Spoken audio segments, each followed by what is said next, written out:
നടൻ സിദ്ദിഖ് താരസംഘടനയായ അമ്മ general secretary സ്ഥാനം രാജിവെച്ചു. അമ്മ പ്രസിഡന്റ് നടൻ മോഹൻലാലിന് സിദ്ദിഖ് രാജിക്കത്ത് നൽകി. യുവനടിയുടെ ഗുരുതര ലൈംഗിക ആരോപണത്തെ തുടർന്നാണ് സിദ്ദിഖിന്റെ രാജി. ഹേമ കമ്മിറ്റി റിപ്പോർട്ട് പുറത്തു വന്നതിന് പിന്നാലെയാണ് യുവനടി സിദ്ദിഖിനെതിരെ ലൈംഗിക ആരോപണവുമായി രംഗത്ത് വന്നത്. എനിക്കെതിരെ വന്നുകൊണ്ടിരിക്കുന്ന ആരോപണങ്ങൾ താങ്കളുടെ ശ്രദ്ധയിൽപ്പെട്ടിരിക്കുമല്ലോ.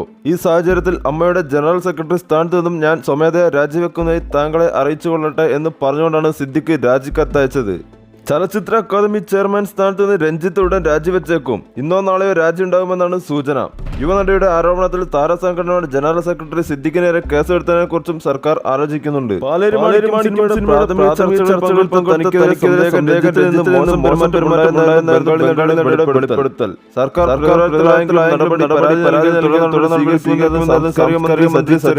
ഫോണുകളിൽ നിന്ന് കടുത്ത വിമർശനങ്ങൾ ഉയർന്നതോടെയാണ് അക്കാദമി ചെയർമാൻ രഞ്ജിത്തിനെ മാറ്റാൻ വേണ്ടിയുള്ള ആലോചന ഉണ്ടായത്. CPIയുടെ ഭാഗത്തു നിന്നും കടുത്ത സമ്മർദ്ദം CPM നേരിടേണ്ടി വന്നു. ഇതിന്റെ അടിസ്ഥാനത്തിൽ അക്കാദമി ചെയർമാൻ സ്ഥാനം രഞ്ജിത്ത് ഉടൻ രാജിവെച്ചേക്കും.